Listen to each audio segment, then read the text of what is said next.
nós estudarmos o Evangelho, né? Tem aqui, Romanos 1,16, ele fala assim, ó, pois não me envergonho do Evangelho de Cristo, que, na verdade, na versão que eu estou aqui, né? Pois não me envergonho das boas novas a respeito de Cristo, que são o poder de Deus em ação para salvar todos os que creem, primeiro os judeus e também os gentios. Então, o poder da salvação está nesse evangelho. Então, é algo de suma importância que a gente entenda, que a gente aprenda. 38 horas, aulas, gente, não, talvez não seja nem o suficiente para a gente conseguir absorver tudo que é a maravilha dessa mensagem do Evangelho. Né? Às vezes 38 aulas não serão suficientes para a gente entender e aprender e absorver, mas eu sei que cada minuto investido aqui nessas aulas não serão em vão para nenhum de vocês. Pelo contrário, né, que nós vamos viver, nós vamos conseguir aproveitar cada vez mais essa bênção de Deus e essa salvação maravilhosa. Para isso que estamos aqui. E nós temos que estar prontos, né, a proclamar esse evangelho. É função de cada servo de Deus. E como que a gente vai proclamar uma mensagem que a gente não entende? Como que a gente vai proclamar uma mensagem que a gente não crê? Então, ao ouvir essa mensagem, ela tem que entrar no nosso coração e ela tem que fazer morada aí dentro e vai aumentar a nossa fé, e aumentando a nossa fé, a gente vai viver sobre esse evangelho. Na aula passada a gente falou muito sobre isso, né? A gente faz o que a gente acredita, não o que a gente fala. E muitas vezes a gente tem visto muitas pessoas falando do evangelho, mas vivendo uma coisa diferente. E é para isso que a gente está aqui, se vacinando contra isso. Porque quanto mais a gente estuda, quanto mais a gente entende o que é o evangelho na prática, nós vamos poder viver isso na prática, né? E não só falar sobre isso. Então, como são as mesmas pessoas, então eu vou me ater cada vez menos nas revisões, tá? Nós vamos tentar evoluir bastante aqui hoje, em nome de Jesus. E o João 20, 31, nós sempre registramos, né? Estes, porém, foram registrados para que creiais que Jesus é o Cristo, o Filho de Deus, e para que crendo tenhais vida em seu nome. Então, esse é o objetivo do Evangelho de João, e eu não me canso de falar nesse objetivo. Nós precisamos crer em Jesus, e crendo nesse nome, nós teremos a vida eterna. Nós vamos falar hoje sobre vida eterna, sobre perdição, nós vamos falar sobre coisas de suma importância para a mensagem do Evangelho. Então, nós estamos na perícope. É perícope que fala, gente? Perícope. Que é um trecho da palavra, né? Os teólogos gostam de falar isso, né, pastor? Perícope. De João, capítulo 5, do 19 ao 47, né, que é intitulada pela Almeida como Jesus explica o seu ministério. Né? Então vamos passar rapidinho. Esse texto está conectado com o texto anterior, o paralítico no tanque de Betesda. Né? Então, Jesus faz um milagre que ele acontece no sábado, e esse milagre no sábado, né, gera um desconforto, gera um problema com os líderes da lei, né, os escribas, os fariseus, todos os líderes judeus que eles se revoltavam porque Jesus não seguia as suas normas. Jesus faz isso, né, seguindo a vontade de Deus, e nós vimos ali como se criasse uma oportunidade desse embate, né? Então Jesus, de certa forma, faz ele cria aquele embate, e depois começa-se o texto que nós estamos estudando, né, nas últimas 3 aulas, né? Nós vamos para a 4ª aula sobre esse trecho. Então nós falamos muito sobre o que Jesus denunciava, né? Aquela hipocrisia dos líderes religiosos, né? Ele coloca situações, né, onde ele se coloca, né, como o Filho de Deus, e de fato ele é. E ao se colocar isso como Filho de Deus, os líderes religiosos querem matá-lo. Então, o embate se torna até mais forte a partir desse momento, que ele coloca-se como Filho de Deus, quando ele revela isso para eles. Nós falamos tudo isso, né? Então, começa o nosso texto. Nós destacamos que em verdade, né, é uma ênfase de Jesus, que tudo que nós vamos aprender agora é de suma importância. E o versículo 1 fala, né, então vou ler aqui rapidamente, e não vou nem passar, vou passar aqui, até chegar no ponto que a gente vai ler hoje. Então, versículo 19 fala assim, ó, então Jesus disse, em verdade lhes digo, que o filho nada pode fazer de si mesmo, senão somente aquilo que vê o pai fazer. Porque tudo o que este fizer, o filho também faz. Porque o pai ama o filho e lhe mostra tudo o que faz. E maiores obras que estas lhe mostrarei para que fiquem maravilhados. Então nós chegamos até agora nesses dois versículos, né? Nessas aulas a gente ficou nisso.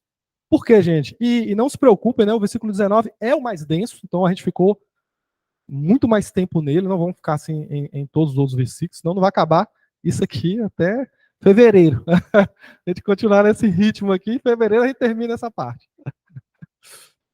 E o que a gente aprendeu com isso aqui, né, gente? Que Jesus, ele estava totalmente submisso ao Pai.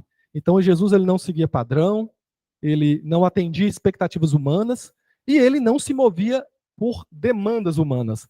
Ele se movia baseado 100% na vontade de Deus. E a gente trouxe isso também para as nossas vidas, né? Como a gente pode fazer isso? Como a gente pode viver essa sujeição a Deus, essa sujeição à família e essa sujeição à igreja? Então, são pontos que a gente falou que são coisas muito importantes que a gente viu nas aulas anteriores e que a gente precisa também colocar isso para dentro, né, gente? Volta, assiste de novo. Sujeição é algo que você precisa aprender para viver a vontade de Deus. Né? E nós falamos também que essa sujeição de Jesus Cristo, a gente vê em vários versículos, né? Que foi, como é que eu posso dizer? Foi premiada por Deus ali, de certa forma, né? O resultado dessa sujeição foi uma promoção de Deus para Jesus, foi elevar o nome de Jesus, foi colocar Jesus numa posição ainda maior. E a gente vê isso também, né? Aqueles que se colocam à disposição do Pai, aqueles que estão sujeitos à vontade do Pai, ele tem uma recompensa sobre isso. Né? É claro que a recompensa não deve ser o que nós buscamos, mas sim a retribuição desse amor de Deus. E aí nós paramos aqui na última aula, né? Que é essa parte, que Jesus falando, né? Que tudo que ele faz é baseado naquilo que Deus queria que ele fizesse. Né? Então, Deus estava fazendo alguma coisa. Outra coisa que nós falamos muito é, Deus está operando na humanidade. Então, Jesus ele não fazia as coisas de si mesmo. Ele ia, entendia a vontade de Deus e depois ia lá e fazia. Né? Nós falamos também sobre o versículo de Lucas lá, que a gente estava até no período da leitura, que falava que Jesus passou uma noite inteira orando e depois escolheu os seus discípulos. Então, todas as decisões de Jesus eram baseadas primeiro na vontade de Deus e em seguida ele executava. Então, assim também nós devemos fazer. Nós devemos entender a vontade de Deus para as nossas vidas, em tudo que for importante, em tudo que for determinante para nosso futuro e depois, tomar a nossa decisão. Então, foi isso muito do que nós aprendemos. E um outro conceito que nós vamos continuar desenvolvendo aqui é que Deus, ele tem prazer de mostrar o que ele está fazendo. Então, o Pai quer te mostrar tudo o que ele está fazendo. Né? O Pai quer mostrar tudo o que faz para os seus filhos, gente. Porque você tem que pensar o seguinte, Jesus é o modelo de filho de Deus. E se Jesus é o modelo de filho de Deus e nós devemos segui-lo, então tem coisas que Jesus fazia que nós também temos que fazer. Né? Então, tem ações, né, que Deus fazia com Jesus que agora ele faz com a gente também. Né? Nós ganhamos esse direito por meio do sangue de Jesus em entrarmos na sala do trono e termos acesso direto ao Pai. Então, ao entrar nessa sala e ter acesso direto ao Pai, nós também teremos acesso ao que Deus está fazendo, ao que Deus está querendo, a vontade de Deus. Mas como é que nós podemos entender essa vontade de Deus? Amém? Amós 3:7, ele fala, certamente o Senhor soberano não fará coisa alguma sem antes revelar os seus planos aos seus servos, os profetas. Então nós percebemos, gente, que não é o você saber a vontade de Deus e viver a vontade de Deus, não é um plus na sua vida. Não é algo a mais. É algo importante e essencial. Por quê? Porque é a vontade de Deus que você saiba. Mas você tem buscado saber a vontade de Deus? Nós temos que trazer isso para a nossa vida. Deus, ele quer revelar. Mas eu sei que tem muita coisa que tem nos atrapalhado. Né? Nós temos uma infinidade de situações que nos impedem de ouvir a voz de Deus. Né? E quais são elas, gente? Eu posso levantar algumas, se os irmãos quiserem colocar outras, né? Coisas que podem atrapalhar você de ouvir a voz de Deus. Eu penso muito nisso, né? Hoje a gente está numa geração onde nós temos um excesso de entretenimento. Né? Então, o tempo todo, nós estamos sendo estimulados por notícias, por memes, por situações N, situações de todas as possibilidades, ou seja, hoje, por meio do telefone celular, por meio da internet, hoje a gente tem um excesso de entretenimento. Então, aquilo ali, na verdade, de certa forma, pode funcionar como algo que te impede de chegar e de ouvir a vontade de Deus. Porque só tem um jeito da gente ouvir a vontade de Deus, gente. Foi o jeito que Deus criou. E qual que é esse jeito, gente? Alguém pode me ajudar? Como que eu vou saber a vontade de Deus? Como, irmã Ellen? Bíblia, sim, realmente. Orando, buscando, estudando a palavra, a pastora falou aqui, né? Então nós falamos de Bíblia, falamos de oração, e é isso mesmo, né? Eu até coloquei aqui, ó. Não, aqui já é a segunda parte já. Então, eu coloquei mais alguns versículos aqui, ó, pra você ver, destacando, né?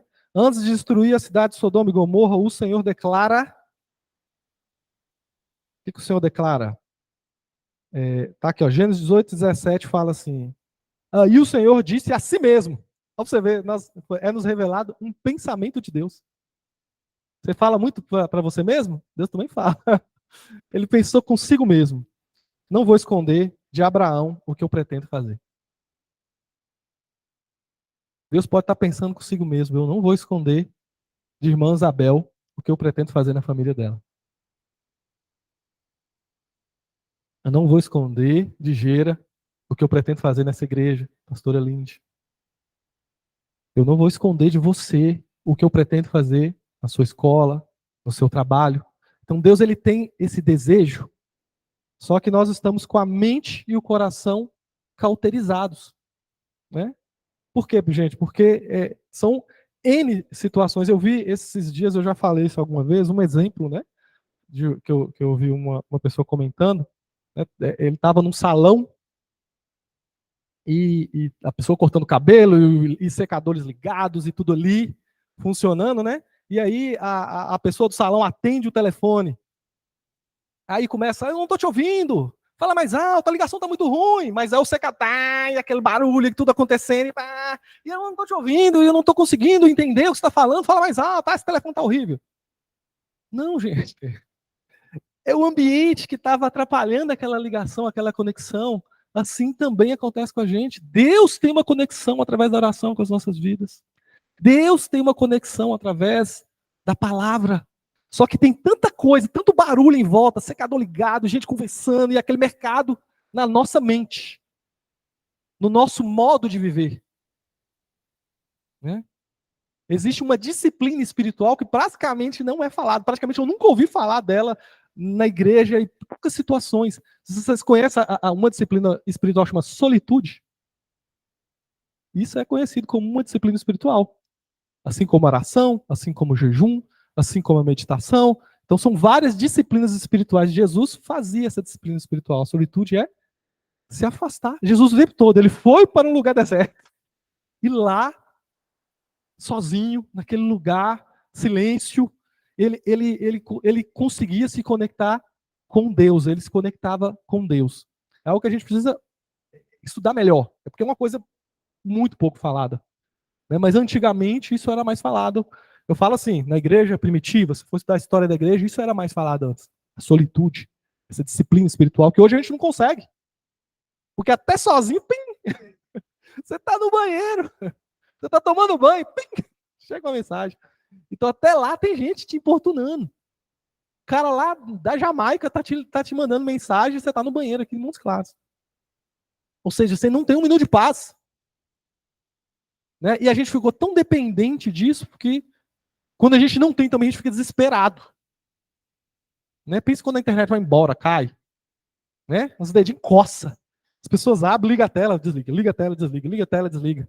Ai, não tem internet, não tem luz. Então então a gente tem que passar por uma desintoxicação.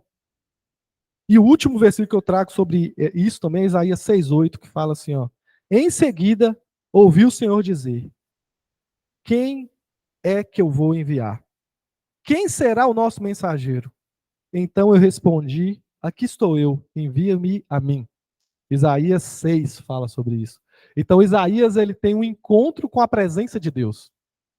E o que que Jesus nos dá a possibilidade, gente? Como Isaías, através do sangue de Jesus, o véu foi rasgado, a gente está na presença de Deus. E quando a gente está nessa presença de Deus, a gente pode ouvir as demandas do céu. Quem eu enviarei para resolver esse problema em Montes Claros? Quem eu enviarei para trazer comunhão na quadrangular do Roxo Verde? Para aumentar isso. Eu preciso, eu estou sentindo, eu quero ver essa igreja em comunhão, em alegria. Quem é que eu vou mandar? Agora, se né, estivermos ali na presença, você pode se colocar. Então, às vezes, na presença de Deus, gente, você é a resposta. Deus não convidou Isaías, apesar de que Deus preparou aquele momento ali, mas ele não convida Isaías. Isaías se convida, deixa eu vou. Eu vou fazer o que o Senhor está querendo. Porque o bom também disso é que Deus não precisa de pessoas mega capacitadas. Né? Ele pode pegar a Aninha, mais novinha aqui entre nós, ou é a Ágata, a mais novinha entre nós, e falar: não, eu vou resolver isso. Eu vou resolver esse problema complexo. É só se pôr à disposição. Então, o tempo todo a gente vê Deus querendo, ó, porque o pai ama o filho, porque o pai te ama, irmã Nádia. Ele mostra tudo que faz. Tudo que ele está fazendo, gente. Tudo que ele está querendo fazer. Tudo que ele está movendo, eu estou movendo. Mas ele precisa, ele quer. Na verdade, não precisa, mas ele quer. Ele quer te usar. Ele não precisa, mas quer. Não sei por quê. Seria muito mais fácil ele mandar uns anjos. Mas Deus tem a sabedoria. Ele sabe o que ele faz. Né? Então, a oração, né, igual o pastor falou, é o lugar onde Deus revela o que está fazendo. Amém? E para fechar também esse último versículo que a gente não falou na última aula, coisa nova, né? Nós vimos aí, ó.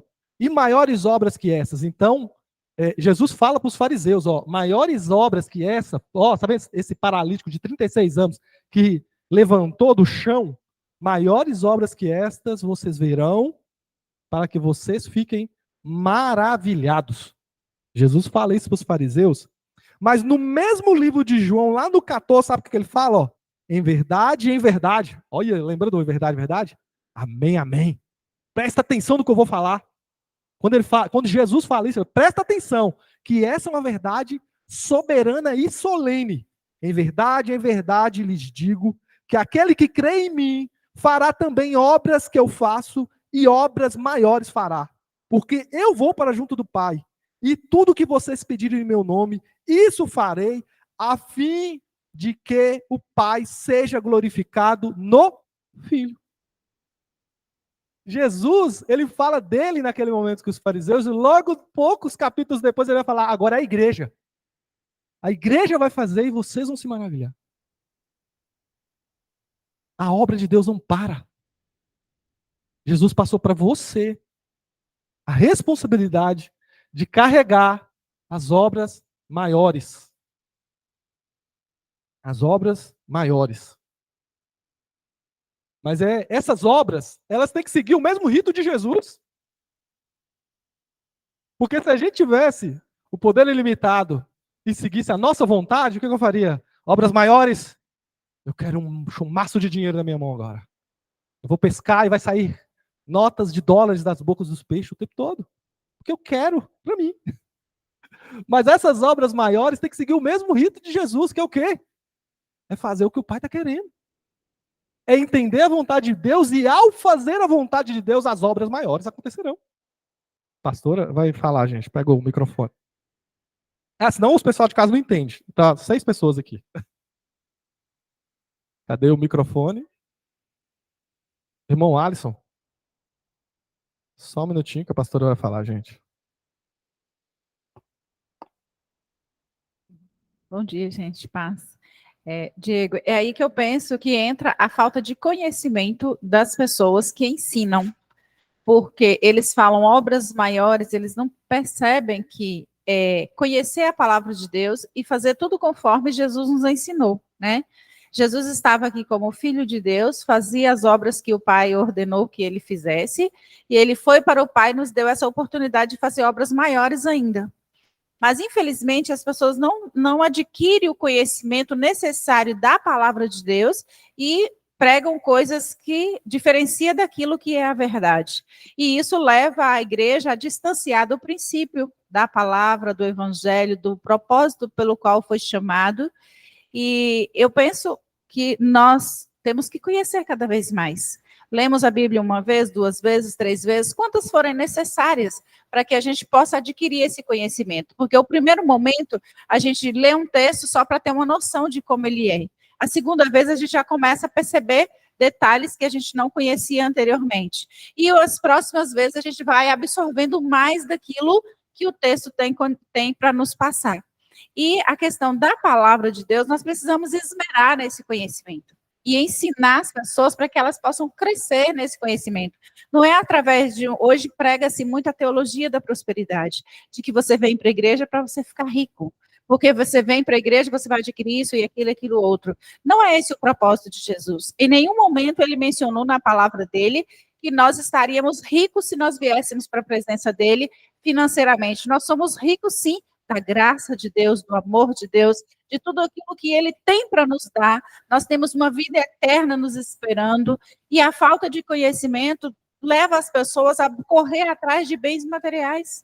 A falta de conhecimento leva as pessoas a querer uma coisa que se perde, enquanto nós precisamos esmerar em conhecer aquilo que é eterno, né? Aquilo que o Senhor tem para cada um de nós e na capacidade que Deus nos deu de fazer melhor do que o que ele faz. Pensa do que o que ele fez. Pensa nas maravilhas que Jesus fez.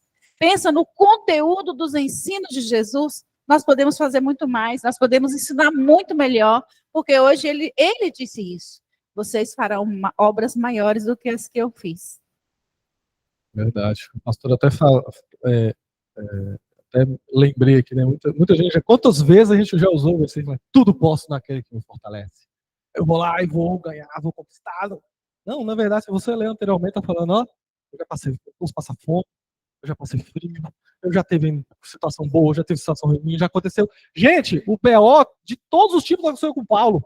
E no final ele fala, tudo eu posso naquele que me fortalece. Ou seja, eu aguento tudo.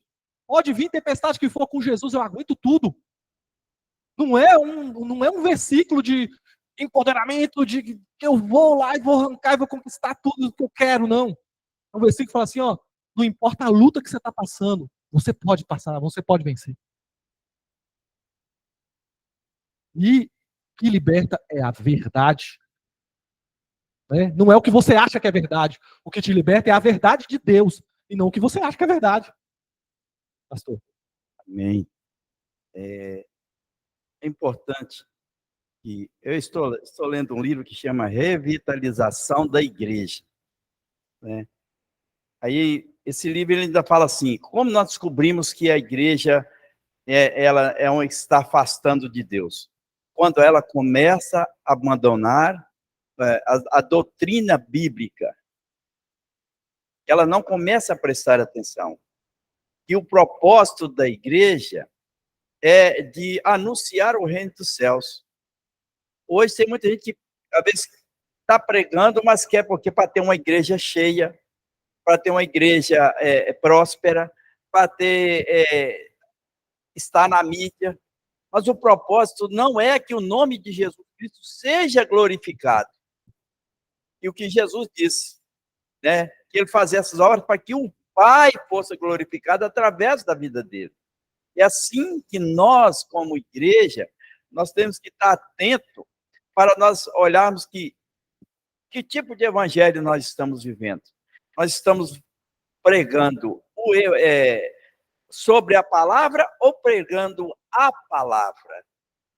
E a palavra, ela vivifica, né? E às vezes nós pregamos quando eu, por exemplo, assim, que eu quero dar um testemunho de uma pessoa, é uma coisa, mas quando eu falo aquela pessoa é isso, eu estou dando uma afirmação e dando um testemunho.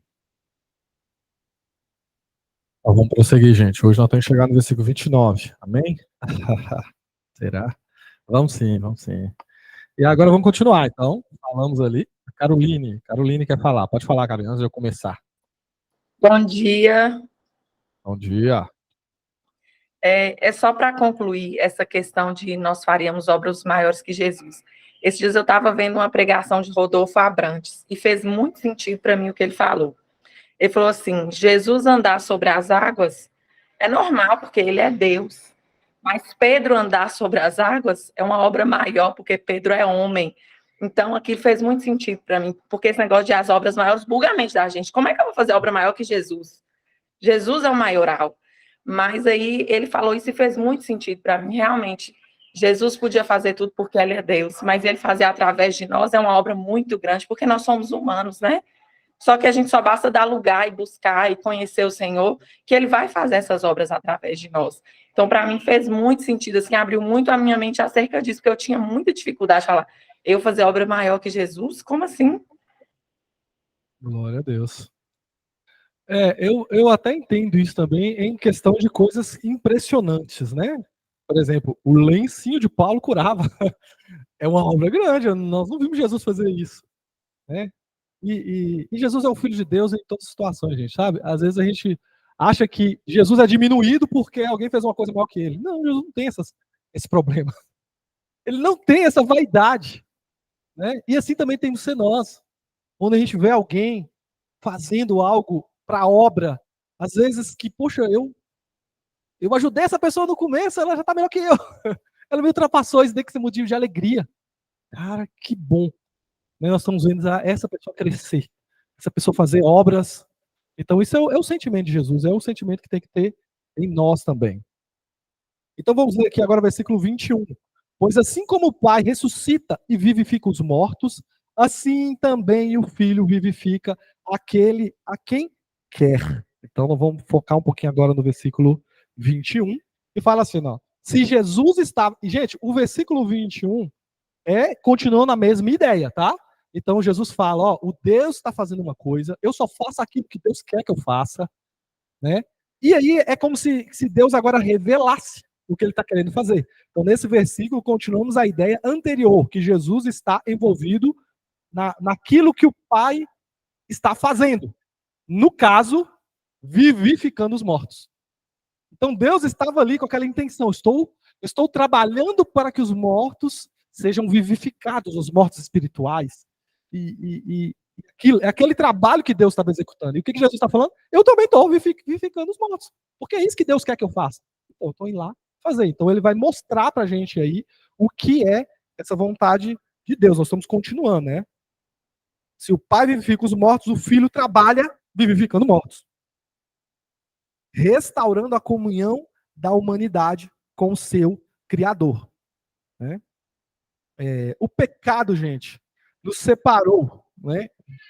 Lá no Éden. Né? O pecado nos separou de Deus, matando-nos espiritualmente. Então, houve uma morte ali espiritual. Que a primeira morte espiritual que é a separação de Deus. Eu não estou mais ligado a Deus. Então, qual foi o trabalho de Jesus? Né? Aquele trabalho dele ali era de trazer vida de novo àqueles que tinham morrido espiritualmente.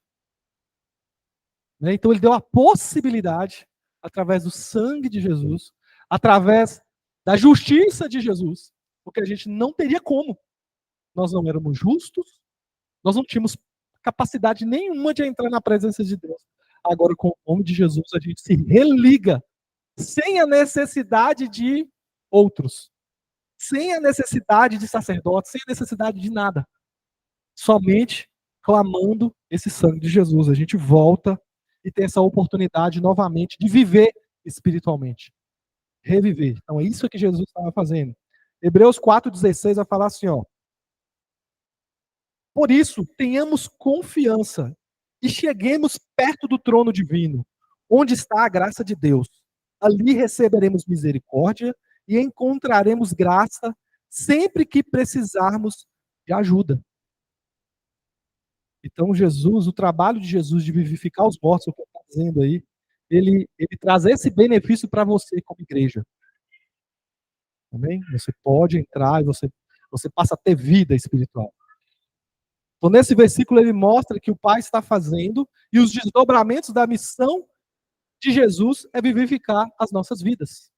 Isso são os desdobramentos da vida de Jesus. Então, vamos seguindo. Né? E eu coloquei aqui, né, a chave para a gente entrar na presença de Deus é a oração. Então, gente, outra lição que nós temos com Jesus, porque a gente está olhando para Jesus e tentando espelhar a nossa vida, amém? Outra lição que nós temos de Jesus é que para que a gente entenda essa vontade de Deus, também tem algo que nós devemos fazer.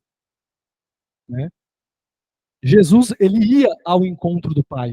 Ele se separava, ele criava situações para entender a vontade de Deus. Né? Então a gente também tem que largar a preguiça espiritual, muitas vezes, que nós vivemos. Porque Deus não vai fazer um download automático na sua cabeça da vontade dele. Ele tem o processo dele, ele não quebra, gente.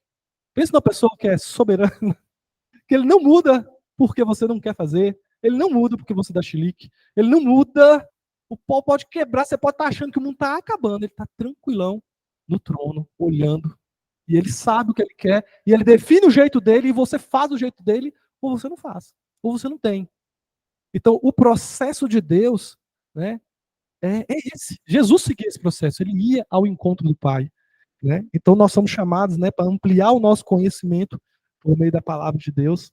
A gente vai conseguir entender a voz de Deus. E conseguir não ser enganado também, gente. Porque às vezes a gente vai, né, tem gente que vai muito, é descompassado, né? É só reteté, é só não sei o quê, e quer aquela vida desconectada da palavra. E o que o diabo só precisa fazer? Soprar. Aparecer como um anjo de luz. Ah, meu filho, vou te levantar. Faz o que assim, faz o que você está querendo aí, quer de Deus. E eu vou lá e faço, eu entendo. Né? Por isso que eu preciso da palavra. Porque eu consigo identificar a voz do pastor. Porque senão veio qualquer lobo, ou qualquer pessoa que é o seu mal, né? E fala como se fosse de Deus, e você, com a sua falta de conhecimento, vai acreditar. Né? Mas também não só conhecimento, gente, a gente precisa ter a sensibilidade espiritual para fazer o seu chamado, para cumprir o seu chamado. E muitas vezes, quando eu falo chamado, gente, às vezes a gente pensa que é igreja, é ficar aqui dentro, não é, estou falando só disso não, gente. Mas eu estou falando que, às vezes, o seu chamado é ser uma médica, às vezes ser um farmacêutico, né?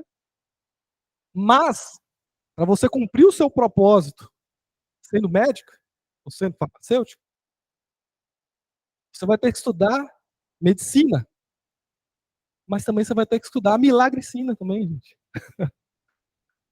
Você vai ter que entender, porque não adianta, porque as situações vão aparecer lá, e Deus está querendo fazer uma coisa naquela turma de faculdade, ou Deus está querendo fazer uma coisa naquele hospital, ou Deus está querendo fazer uma coisa naquela fábrica, mas você não tem sensibilidade para ouvir a voz de Deus. Você passa reto. Você não escuta. O barulho do secador está alto no seu ouvido. Deus, quem? Apolônio. Que eu lembro da velha surda. Tudo falava Apolônio. Entendeu? Não entende, você não ouve a voz de Deus e faz uma coisa diferente. Ou não faz, ou se omite. Né? Então, sim, Deus tem propósito para nós em todas as áreas da sociedade. Mas a gente tem que entender que a gente tem um duplo. A gente tem uma dupla obrigação. É saber das leis dos homens, mas saber também da lei de Deus. Né? É entender o comportamento humano, mas também ter sensibilidade para ouvir aquela voz de Deus. Né? Então, isso é muito importante, gente. Nós temos que buscar. Né? O seu chamado não vai cair no seu colo. Buscar as ferramentas e se desenvolver é sua obrigação. Pois fazer parte da obra de Deus é um privilégio. Buscar as ferramentas é sua obrigação. Jesus ia para o deserto orar. Jesus, gente. Jesus que é Jesus. E a gente fica nesse negócio. Não, se Deus quer que eu faça, ele vai fazer. Você já viu muita gente que é meio assim, joga tudo na conta. Não, mas essas pessoas aqui não... Se eu fiquei aqui não sei quantos anos e ninguém nunca ouviu a palavra, é porque Deus não estava com vontade dessa palavra ter vindo aqui nesse lugar. Né? Então a gente já começa a jogar na conta da vontade de Deus. Né? A nossa omissão. É a vontade de Deus, né? Deus não quer salvar esse povo aqui mesmo. Deve ser alguma coisa assim que as pessoas pensam, gente. E não. Você tem que ir atrás. Porque é um privilégio. E muitas vezes a gente leva o reino de Deus, a obra de Deus, como um peso. Né? Não quero. Quantas pessoas... Está chegando o final do ano. Nós vamos ter que dividir aquela liderança da igreja. E aí eu nunca vi negada correr tanto quando você fala assim, ó, vem cá, me ajuda nisso. Deus pôs no meu coração a sua vida para assumir esse ministério. Não posso não, pastor. Eu lembro que o pastor que me, coitado, ele sofria. Eu acompanhei muitos anos isso. Ele ficava peneirando, gente, o que é? É como assim, gente, ninguém quer assumir nada. O que é isso? O que está acontecendo com a gente? Ninguém quer assumir nada. Pastor Geraldo, deixa eu falar. Que a oração, nós estamos falando de oração, a oração é que nos conecta com Deus. Né?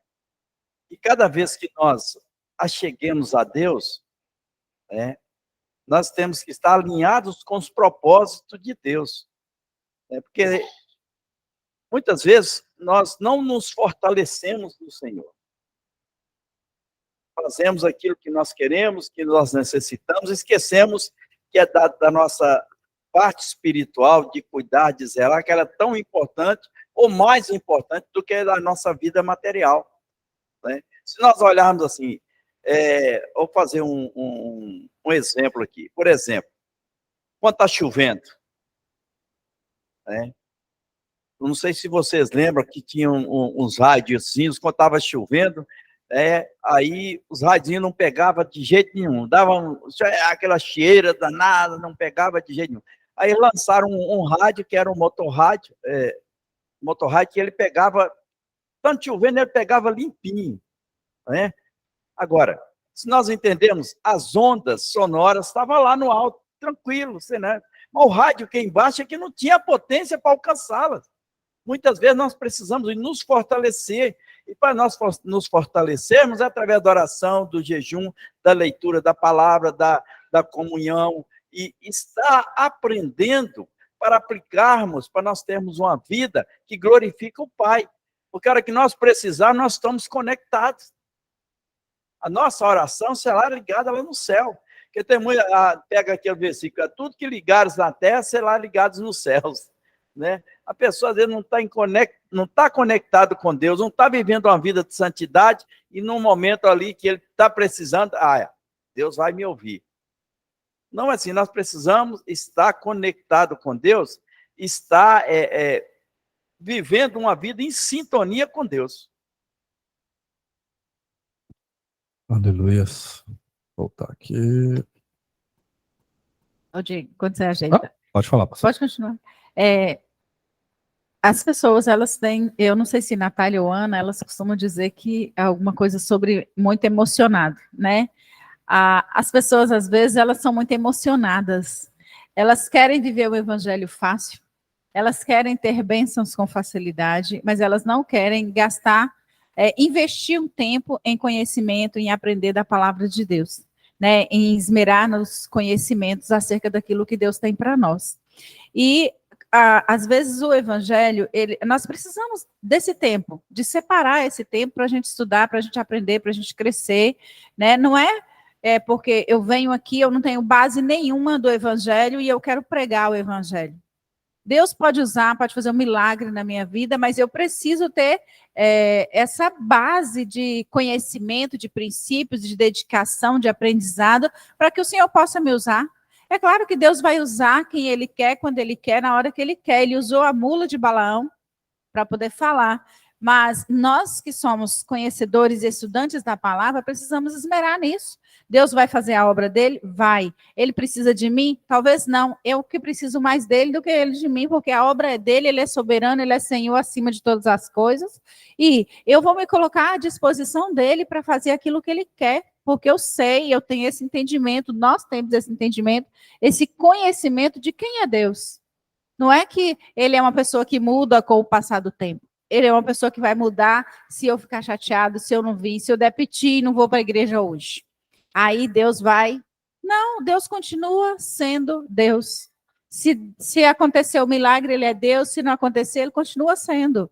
E a gente tem que entender essa situação e nos colocar à disposição de Deus para que ele faça a obra dele através de nós, porque é um privilégio para nós sermos usados por Deus para fazer a obra dele. É um privilégio estar aqui, é um privilégio servir, é um privilégio conhecer, é um privilégio ter esse Deus como Senhor, porque como você mencionou lá no Éden, no jardim, ou seja, no livro de Gênesis, o homem era totalmente perdido. Deus poderia ter acabado com a história da raça humana naquele momento, mas ele decidiu amar, ele decidiu querer, ele decidiu trazer de volta, ele decidiu mandar o seu filho para ser o elo de ligação entre nós e ele. Então, hoje, para nós, qualquer coisa que a gente for fazer para a obra de Deus é meramente privilégio nosso. É alegria do nosso coração. Vou fazer isso porque Deus vai fazer aquilo. Irmão Alisson costuma dizer de uma pessoa que eu fiz a minha parte, então Deus tem obrigação de fazer a parte dele. Deus não tem obrigação de fazer nada. Ele já fez o que era importante, que é nos dar essa condição, nos trazer de volta para se relacionar com ele, foi de não nos destruir, e a gente é privilegiado em todo tempo. Bem? Aleluia, glórias a Deus. Então, gente, vamos lá. Nós paramos aqui agora, vamos para mais um versículo, ó, glória a Deus, passamos 2 versículos numa aula só. Bati meu recorde. E vamos para o versículo 22, né, repetindo, vamos passar aqui, né? E o pai não julga a ninguém, mas confiou todo o julgamento ao filho. Então, nesse versículo, gente, vemos um papel de Jesus como juiz da humanidade, né, como juiz das nações. Nós também vemos isso na palavra. Talvez, né, lembra do ciclo, né? Jesus se submete, Deus promove. Jesus submete, Deus promove. Então, talvez também um dos frutos, né, dessa submissão e obediência de Cristo. É por causa disso, Jesus, ele recebe essa autoridade, né? Pois ele fala, né, dessa responsabilidade e honra que foi recebida do Pai. Então, vou falar um pouquinho sobre o que são essas palavras, né? O que seria esse julgamento. Então, eu coloquei aqui, eu dei uma pesquisada, né? Ele fala 2 vezes, julga e julgamento. Que é, dentro do grego, né? Crino e crisis. Que são 2 palavras que, na verdade, vêm da mesma origem, né? Que ele tem tipo um sentido de... Eu consigo ver nessa mensagem, tem vários significados, né? Mas 3 principais, que é uma separação. Então, quando Jesus fala, ele julga, ele está falando que ele separa, né? A segunda parte ele fala aqui, né? Uma opinião, uma decisão no tocante o certo ou errado, justo ou injusto. Então, ele vai olhar para você e vai declarar o certo ou errado, o justo ou injusto. de tudo que você fez. Então ele vai separar, então ele vai pegar pessoas e fazer grupos, né? Essa separação é como se fosse grupos. Aqueles que são meus, aqueles que são inocentes, os que são culpados, né? Aqueles que são inocentes pelo sangue de Jesus, é claro, né, gente? E aqueles que são culpados. Ele declara, né? A situação dessas pessoas. E por último também, essas duas palavras têm o sentido de uma sentença condenatória. Então ele declara essa condenação. Então Deus deu esse papel para Jesus. Então a primeira coisa que nós vemos é que Deus deu esse papel para Jesus. Então, separação. Então a gente começa com a ideia de separação, gente. Então toda hora na Bíblia a gente vê isso. A gente vê o quê? Uns na esquerda e outros na direita. É no sentido de uma distinção. Os bode e os cabrito.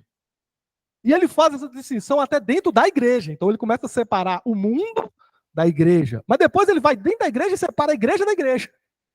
Que é o quê? O joio do trigo. E quando você está falando a palavra do joio, não está falando de gente do mundo. O joio está falando de gente que vive na igreja. Gente que é batizada. Gente que às vezes sobe no altar. Esses são, muitas vezes, pode ser joio. Né? E Deus, ele vai nos ensinar, Jesus, ele nos ensina na palavra do joio e do trigo, como lidar com essas pessoas. Não é a mensagem de hoje. Mas a gente tem que entender, essa é a função de Jesus e ele vai fazer isso.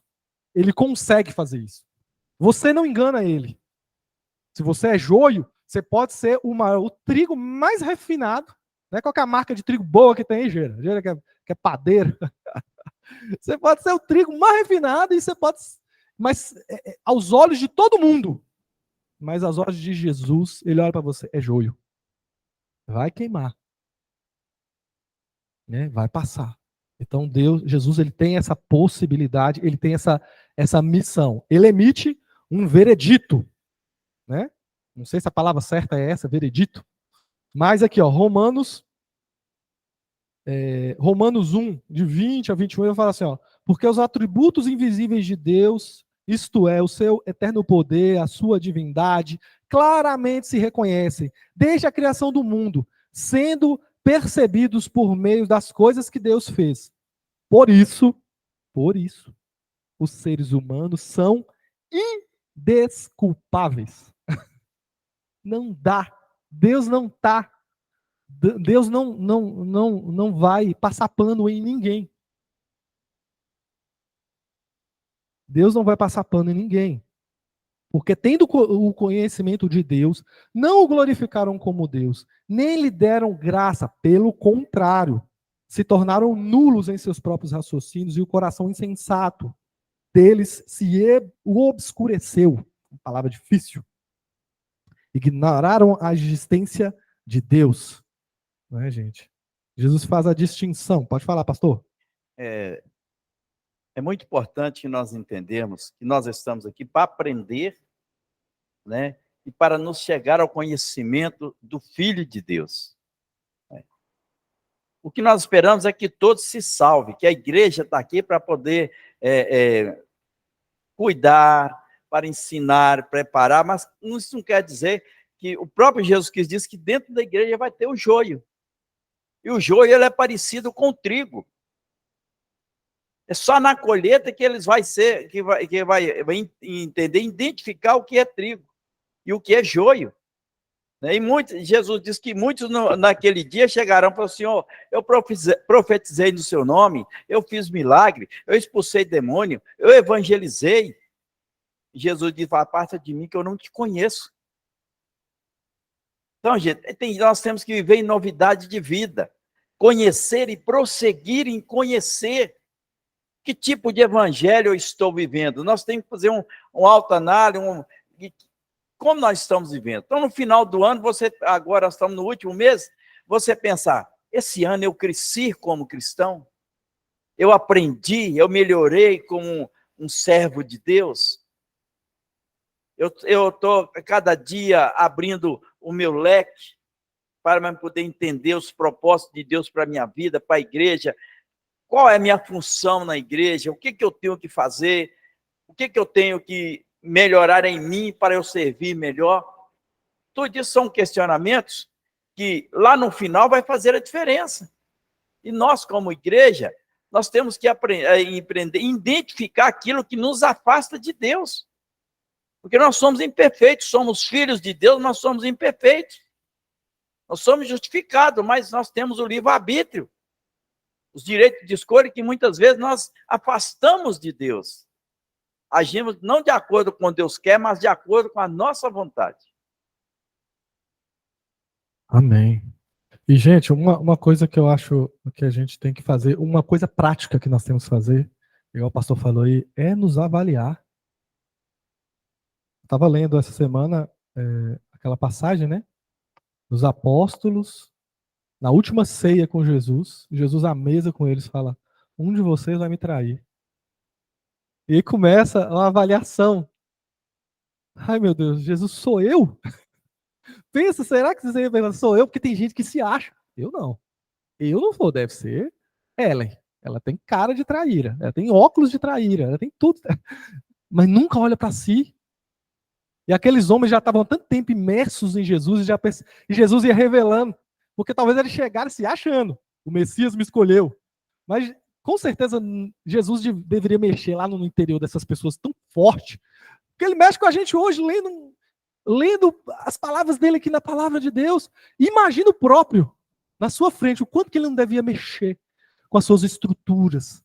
E aquele povo, quando Jesus falou, eles puderam cogitar, eles amavam Jesus e falaram assim, Jesus, mas sou eu que vou te trair, será?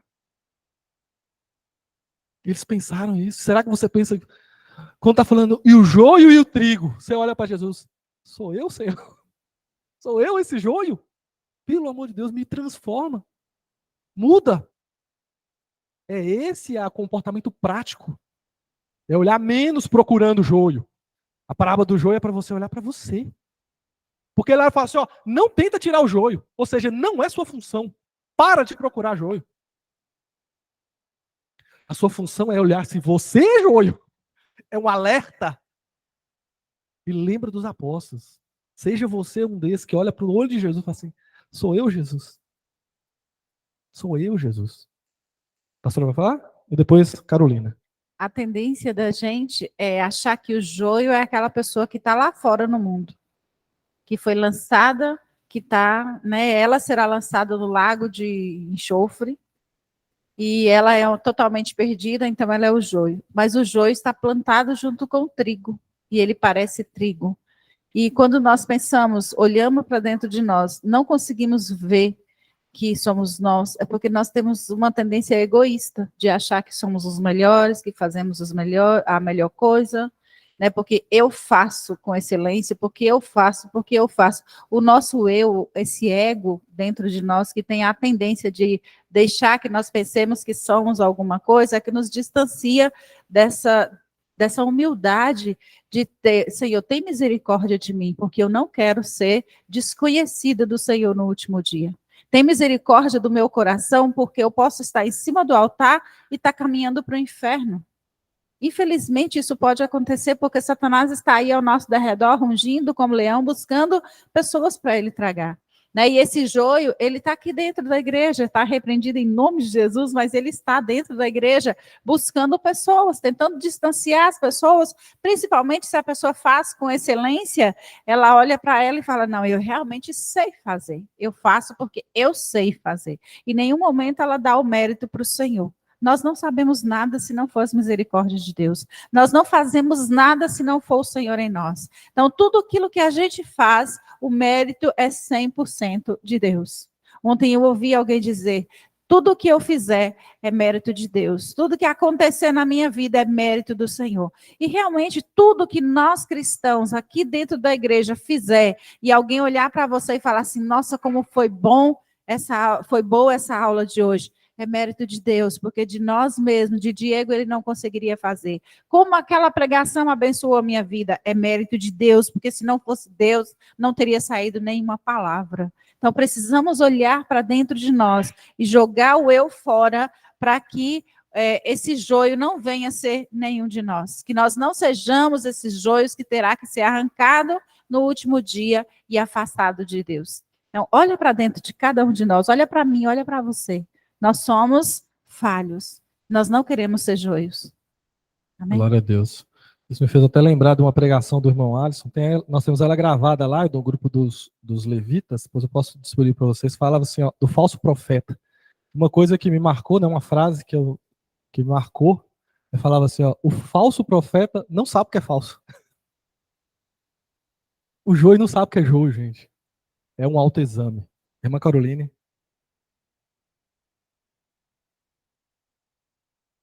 Não estamos te ouvindo, Caroline. Está desligado o microfone. Agora liguei. O que a nossa pastora acabou de falar, que o joio está no meio da igreja, era sobre isso mesmo que eu queria falar, que esses dias eu estava vendo um estudo sobre essa questão, e aí fala lá que o joio é idêntico ao trigo, idêntico, a única diferença é o peso. E na hora que você vai debulhar o trigo, sai as sementinhas e o joio é vazio, não tem nada dentro. Então, é uma reflexão para nós, como cristãos, porque o joio está no meio do trigo, está no meio da igreja. Só que é o conteúdo que mostra quem realmente é o joio e quem é o trigo. Então, o conteúdo da sua vida é o quê? Você tem buscado o conteúdo de Cristo, a palavra, a oração, porque o que a nossa pastora falou é muito sério. Será que eu estou sendo joio? Talvez eu estou até achando que eu sou trigo, porque minha aparência é de trigo, o meu comportamento é de trigo, mas será que eu estou vazia? Então, é muito importante nós refletirmos acerca disso, porque está no meio, infelizmente. Isso vai se revelar, mas se nós buscarmos ao Senhor, nós estaremos nos afastando de ser joio, estaremos buscando ser trigo. Então, nós precisamos ficar vigilantes. Glória a Deus. Lá, gente, peraí, deixa eu voltar. A irmã Nádia vai falar. Irmã Ellen, irmã Nádia. Como? Sim. Mas pode colocar, se você tiver uma colocação. Bom Irmã dia. Nádia agora, gente, vai lá. Vocês devem estar estranhando que eu estou calada, mas é que eu estou com dor de cabeça. Mas eu me lembrei de uma coisa que aconteceu comigo essa semana. Eu comprei umas mangas, né? E são aquelas mangas híbridas, né? Aí eu não sei se vocês já perceberam que o caroço é oco, né? Não tem vida dentro do caroço, porque o germe, né, que tem na semente é que é a vida, né? Então, assim, a diferença entre o joio e o trigo é exatamente essa. Você não tem vida, Jesus não tem vida, você não como é que eu vou dizer? Você não tem a vida de Cristo em você, né? Você é oco, você é vazio, né? Então, assim, eu tava comendo a manga e pensando nisso, né? Deus estava falando comigo, ó, não tem vida. Se você plantar essa semente, ela não brota, e não vai brotar mesmo, né? Eu não sei como que o joio se reproduz, né? Mas eu acho que talvez a semente nem seja oca, nem seja o grãozinho nem seja vazio, talvez seja uma sementinha menor, não sei. Mas o que Deus falou comigo no meu coração foi isso, na hora que eu estava comendo a manga, viu? Eu estava comendo uma manga verde com sal.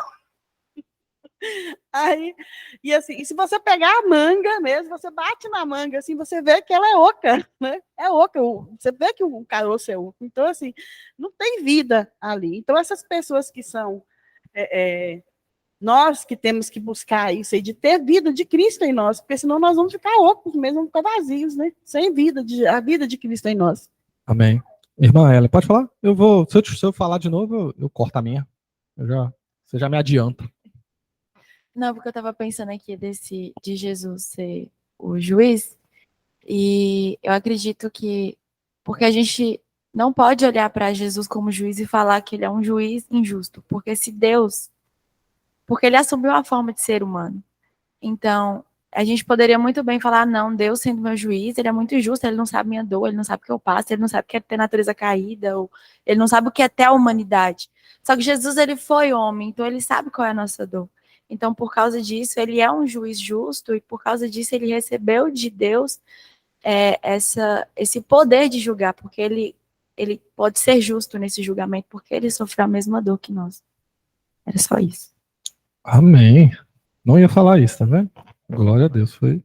É isso aí, gente. Nós temos um juiz que pode dizer, eu também.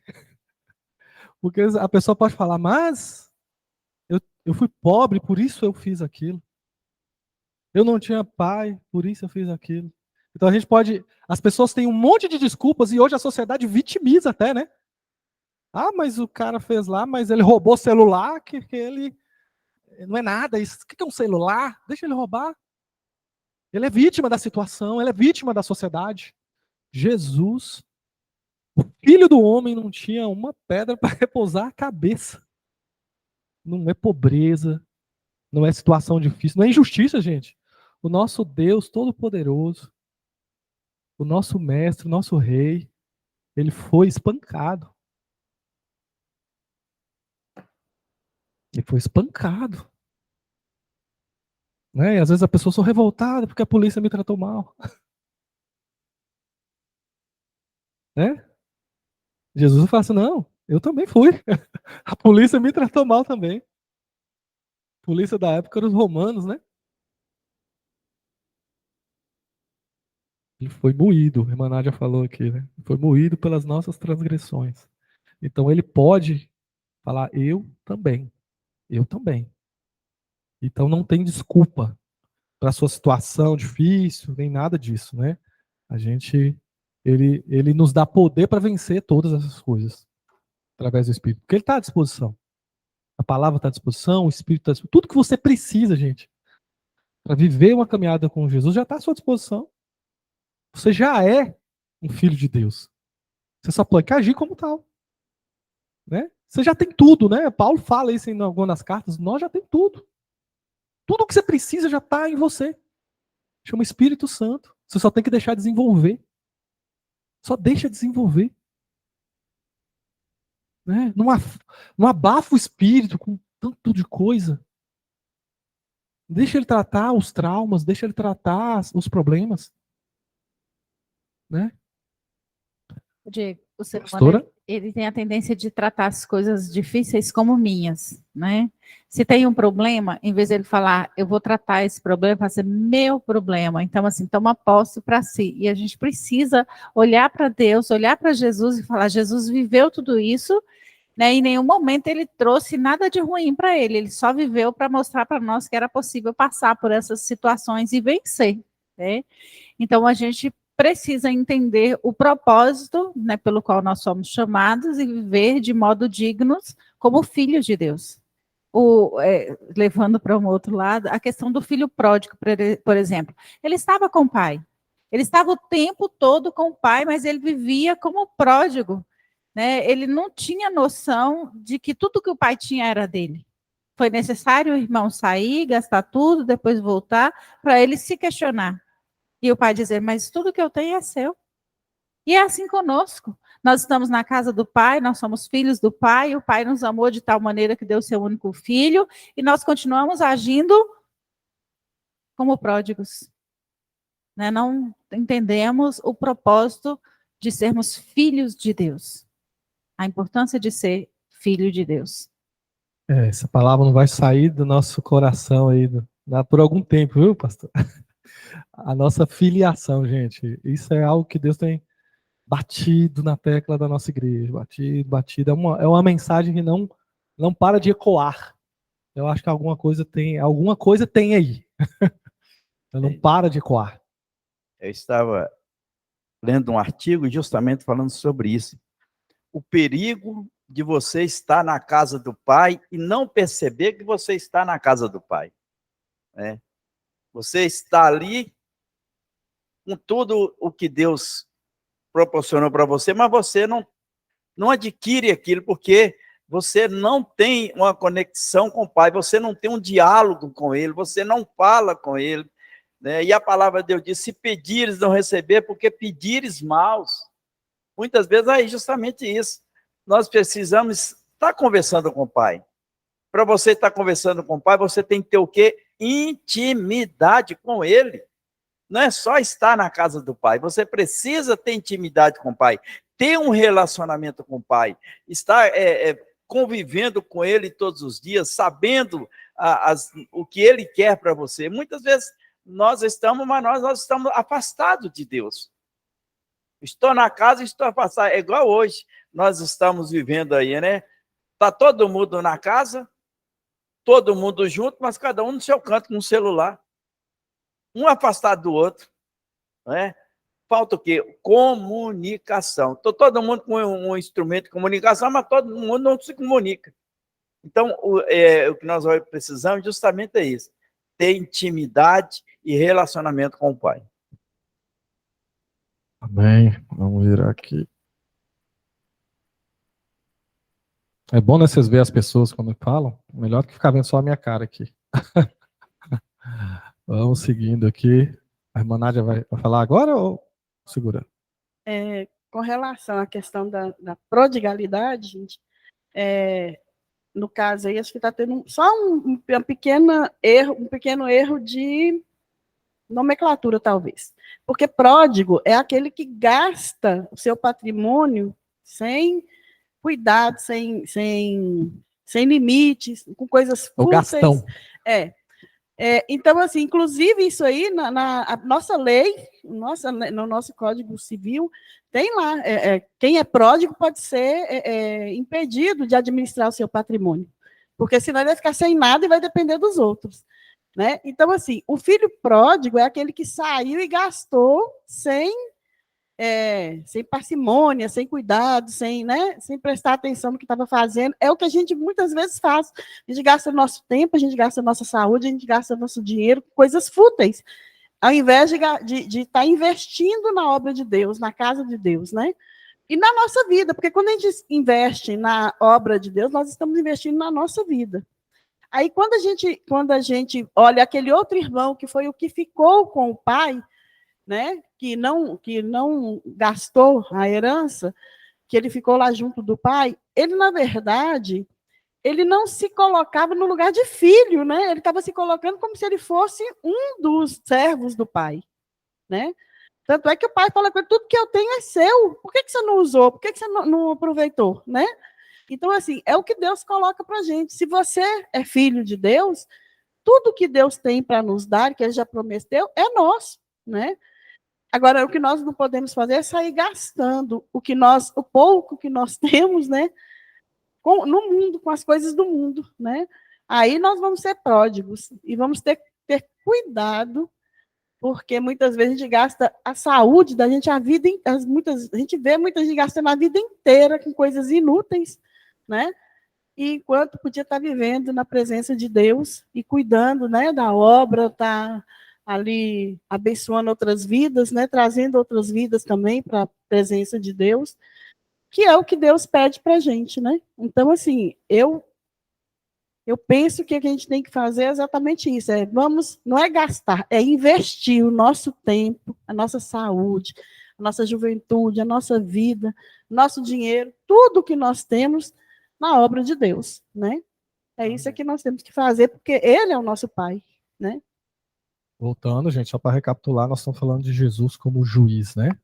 Ele separa, faz distinção em joio e trigo, bodes, cabritos, o justo do iníquo. Não importa o quanto você tente esconder, não importa o quanto você aparente, tenha aspectos e até tenha resultados, não importa.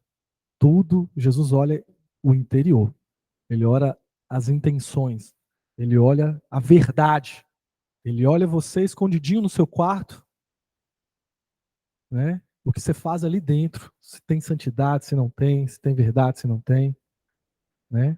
O motivo por que você ajudou, ele sabe. Foi para aparecer? Toma, sua recompensa já está na mão. Você já recebeu o aplauso das pessoas. E entre outras coisas, né? E por último, gente, desse versículo ele vai falar da condenação, né? Eu falei 3 partes, que é separação, ele dá o veredito e ele sentencia. Né? Eu deixei aqui. Então, condenação. Vou colocar, né, o versículo, deixa eu ver se dá. Eu achei que eu tinha colocado, não coloquei o versículo. Então é Mateus 25, gente, o 34 e o 41. Eu falo assim, ó.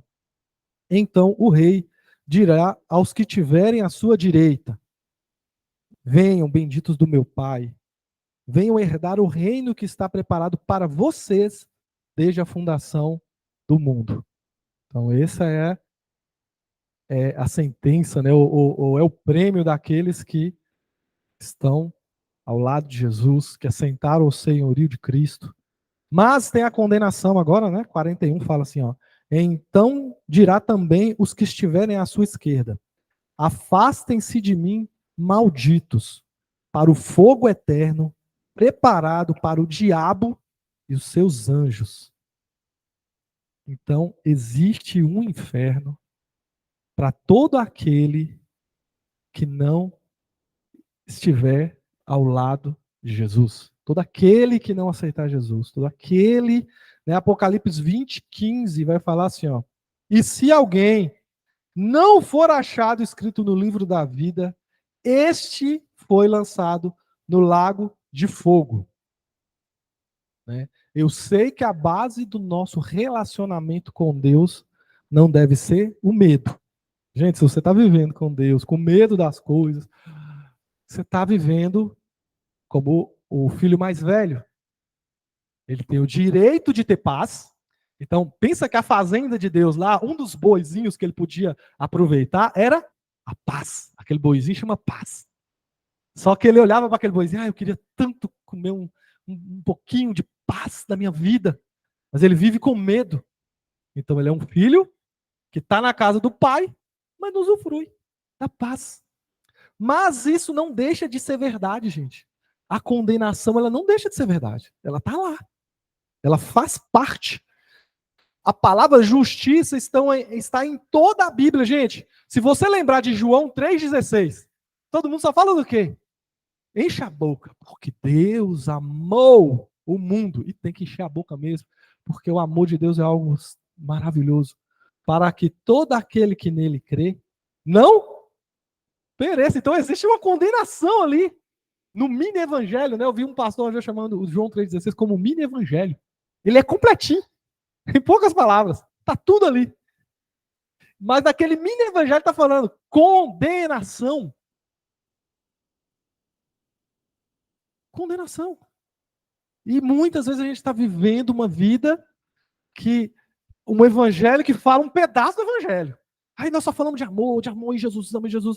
Cara, o evangelho completo, ele tem uma outra parte que ninguém às vezes fala. Né, a irmã Carolina está com a gente aqui, ela já falou, ela acordou um dia de madrugada, ou ela teve um pesadelo com o inferno, e ela correu para a igreja. Mas hoje ela é uma pessoa que ama Jesus. Mas esse entendimento do inferno é a completude do evangelho. É o que vai salvar muitas almas. É o que vai te fazer olhar e querer buscar a santidade, muitas vezes. Mas é claro que isso não deve ser a base. Porque senão você está vivendo no reino de Deus sem usufruir o reino de Deus. Porque o reino de Deus é paz, é amor, é justiça, é tanta coisa boa que eu não vivo. Mas a gente não pode se omitir, porque tem um lago de fogo no final. Tem um lago de fogo no final. Interessante. Quem levantou com uma dúvida? No finalzinho aí, né, para o fogo eterno preparado para o diabo e seus amigos. Os anjos, perdão. Esse diabo tem amigos. Seus brother. Seus bro. Então, assim, dá a entender que o inferno não foi preparado para o homem. Né? Não era a vontade de Deus que o homem fosse para o inferno. Né? Aí, quem sabe vocês podem me esclarecer melhor. Porque, na verdade, existiu toda uma história antes da humanidade, que é a história de Deus e os anjos. E houve uma rebelião de anjos. E esses anjos, eles foram apartados, um terço dos anjos, né, foram apartados, e ali eu imagino que foi criado esse lago de fogo e enxofre para a punição desses hostes celestiais, né, que se rebelaram contra Deus.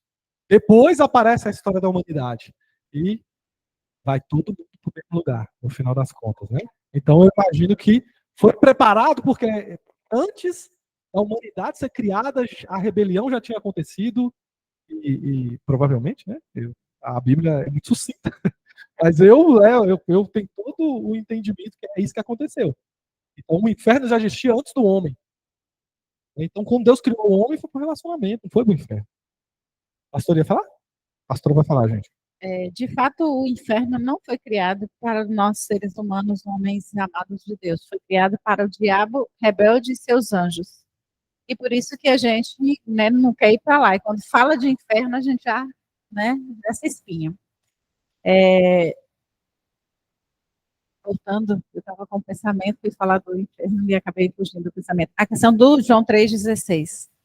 Quando fala do grande amor de Deus para as nossas vidas, a gente fala do que Deus fez, né? Enfatiza o que Deus fez por nós, o seu grande amor, a sua maravilhosa graça derramada e dispensada para cada um de nós, mas esquecemos de enfatizar a responsabilidade nossa de mostrar para as pessoas, de viver de modo que o Senhor agrada, que é quem não crê já está condenado. Então, ele não será, ele já está. Ele precisa crer. E enquanto ensinadores, enquanto professores, enquanto pessoas que ensinam o Evangelho, a palavra de Deus, a gente precisa frisar nesse já está condenado para que as pessoas entendam que Deus amou, a parte de Deus foi feita por nós, mas tem uma responsabilidade para cada um de nós. Tem uma responsabilidade para cada ser humano que não quer ir para o inferno, que é, eu preciso rever os meus conceitos, analisar a minha vida, porque Deus amou, ele fez a parte dele. Geraldo até costuma dizer que nós podemos reclamar de nunca ter amado, né? Nunca ter amado, mas de nunca ter amado alguém, mas nunca reclamar de não ter sido amado, porque nós fomos amados por Deus, certo? Mas a gente precisa pensar, nós somos amados, o amor de Deus veio, Deus amou de tal maneira, mas tem uma responsabilidade que é minha, tem uma responsabilidade que é nossa, tem uma responsabilidade que é da igreja, que é dos seres humanos. Nós não queremos ir para o inferno, não fomos preparados para ir para o inferno, fomos preparados para viver eternamente com Deus, e para isso nós temos que assumir a nossa responsabilidade de filhos de Deus. Glória a Deus. Vamos lá para a gente encerrar aqui, né, gente? Não chegaremos no 29, mas chegamos no 22. Vamos terminar pelo menos o 22 aqui. Deus, assim, nos permitir. Ai, fiz bagunça aqui na cama, tá bom. Então, vamos lá, gente. O que mais? Eu coloquei, né? Salvos da ira de Deus. Então, uma coisa que eu gostaria de frisar e lembrar, porque é um entendimento errado de muitas pessoas, é que Deus está nos salvando do diabo. Não, gente. Deus está nos salvando por meio de Jesus, dele mesmo. É a ira de Deus. Né? Romanos, no capítulo 5, de 9 a 10, fala assim, ó, e uma vez que fomos declarados justos por seu sangue, certamente seremos salvos da ira de Deus por meio dele. Porque o diabo, ele não tem... Gente, não há competição entre Deus e o diabo, gente. Tem gente que às vezes fica essa visão gnóstica de que tem um diabo com a mesma força de Deus e eles estão travando guerras e o pau está quebrando. Não, gente, não há competição. Deus é muito mais poderoso. E o diabo, ele vai tentar te enganar para você não acessar essa porta da salvação que é Jesus. É o que ele pode fazer. Mas se você não aceita e você não entra nessa porta, você já está condenado. E uma visão clara disso, né? Um exemplo claro, uma ilustração, é a Arca de Noé. Então, o que aconteceu? O pecado da humanidade cresceu tanto que Deus teve que intervir, gente. Você tem que pensar essa intervenção de Deus que nem um cirurgião. A perna apodreceu. Ou a gente arranca essa perna, ou vai perder tudo. E Deus, ele estava com o quê? Ele está no projeto de restauração. Não falamos isso na aula passada, lembra? Deus, ele quer restaurar todas as coisas porque era muito bom o que ele fez. Só que chegou um determinado momento que ele tinha que fazer a amputação. E essa amputação foi o dilúvio. Teve que matar. Mas não foi um ato de maldade. Foi um ato de amor pela criação. Ou a gente faz isso agora, ou chega num ponto que não tem mais volta. E ao fazer isso, ele condenou toda a humanidade. Mas ele mesmo fez o quê? Passou todas as normas, uma regra, e trouxe para Moisés uma tecnologia extraterrestre. Uma arca, que veio toda bonitinha ali. Ninguém falava. O mundo era diferente, gente. Nem chuva tinha. Mas Deus, vem cá, você vai fazer uma arca desse jeito, e passou as medidas, e passou o material, e passou tudo, e Noé fez aquilo. A mesma coisa com Jesus, gente. A humanidade já está condenada. O ato de entrar na presença de Jesus é você sair, é você entrar nessa arca, porque quando a condenação, quando a chuva cair, todo mundo vai morrer. Todo mundo vai ser condenado, todo mundo vai passar. Então, na verdade, nós estamos sendo salvos da ira de Deus, né? E nós temos que entrar nessa arca que é Jesus Cristo, nós temos que entrar nesse caminho que é Jesus, porque a condenação já foi declarada. Né? Noé ficou pregando ali 100 anos, e qualquer um, mesmo os caras mais ruins ali, que não, eu acredito nisso. A fé, eu acredito nessa palavra, eu vou entrar. Ele teria sido salvo. E o que acontece? Muitas vezes a gente está chamando as pessoas, gente, vai vir a condenação. Nós somos os Noés da nossa geração. É você falar para o seu filho, ó, tá chegando, vai vir o fogo. Mas dessa vez não vai ser, né, com água, mas não, né, gente? Vai ser com fogo. Vai vir o fogo. Vai vir a destruição. Entra na arca. Se salva. Vem comigo. Porque Deus te ama. E Ele providenciou um jeito de você se salvar. Só que não dá para amarrar e trazer para dentro. Não dá. Você vai ter que pegar suas perninhas e entrar.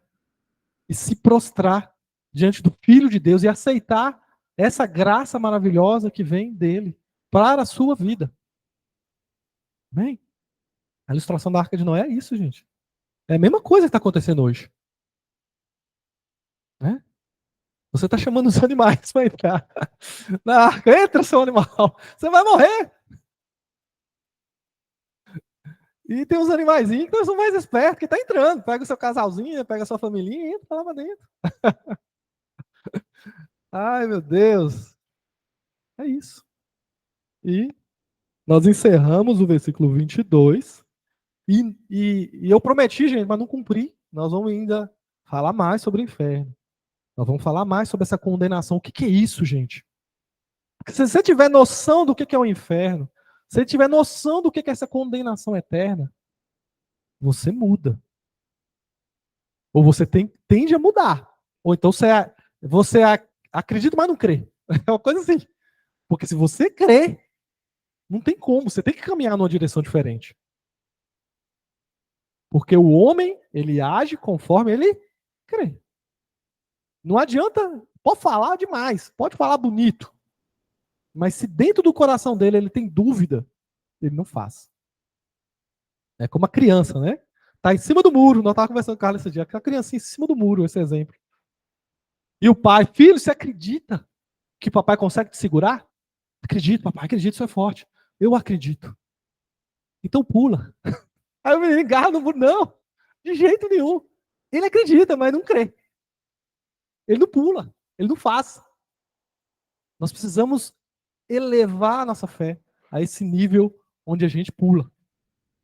Amém? A pastora vai dar a última palavra, nós vamos orar, e nós vamos encerrar a escola bíblica. Não chegamos no 29, mas chegamos longe. Graças a Deus, falamos bastante coisa aqui hoje. Pode falar, pastora. Amém. Só reforçando quando você disse sobre que não há compatibilidade entre Deus e o diabo, né? Que Deus não está competindo com o diabo em nenhum momento. E de fato não. Por quê? O diabo, ele tem força e Deus, ele tem poder. Porque o que nós podemos todas as coisas naquele que nos fortalece, porque há poder no nome de Jesus. Em tempo nenhum está dizendo que Deus usa a força para nos atrair à vontade dele. Ele usa o amor o tempo todo. Ele usa o poder do nome dele, o poder do nome de Jesus. E o diabo, ele tenta atrair as pessoas através da força, né? Tem que ser por força. Então, Deus, ele não vai em nenhum momento nos forçar nada. Ele vai nos amar continuamente, nós vamos nos achegar a ele. Então, Deus, ele tem poder e o diabo, ele tem força. É pela força que ele tenta chamar a atenção das pessoas. E isso não vai comover ninguém, porque ninguém é comovido por força, mas sim pelo amor de Deus. Aleluia. Então vamos orar, gente, porque lembra que isso é uma questão espiritual. Nós estamos vivendo aqui algo espiritual. Então não é letra que vai mudar. Nós vamos, depois da oração, nós vamos pôr as crianças para ler, né, Luquinhas? Para falar o versículo. Mas vamos pedir a Deus que agora ele banhe essa palavra, regue essas sementes com a água do Espírito, amém? Senhor Deus, amado Pai, está aí a mensagem, meu Deus. Está aí as sementes plantadas no coração de cada pessoa que veio a esse lugar, cada pessoa que está em casa ouvindo essa mensagem. Eu peço ao Senhor agora, meu Pai, humildemente, que o Senhor venha derramar a tua água do Espírito sobre eles. Eu sei que o Senhor já foi generoso aqui, meu Pai, com cada palavra, com cada intervenção, com cada mensagem. O Senhor foi generoso aqui hoje conosco, meu Pai, dentro da sua revelação, meu Pai. Mas que nós consigamos chegar ao ato de crer, Pai do Senhor. A nós chegarmos ao ato de entender, mas também agir, meu Pai. Que a nossa fé não seja uma fé de palavras, mas uma fé de obras. Uma fé que possa mudar a nossa realidade, meu Pai. Em nome de Jesus, abençoa essa casa, meu Pai. Que nós possamos viver, meu Pai, o ano de 2023 cheio da palavra do Senhor, cheio da mão do Senhor, cheio da graça, cheio do Espírito. Em nome de Jesus, meu Pai. Traga pessoas para entender mais essa mensagem, meu Pai. Nós queremos nos pôr à tua disposição, meu Pai. Conforme a tua vontade, meu Pai. Traga pessoas para serem discipuladas. Traga pessoas para serem salvas aqui, meu Pai, por meio da tua palavra, por meio do teu sangue. Em nome de Jesus é o que nós te pedimos. Amém. Amém, gente? Uma salva de palmas para Jesus. Você pode bater palma aí dentro de casa também. Glória a Deus. Vou parar a gravação aqui. Luquinhas vai falar.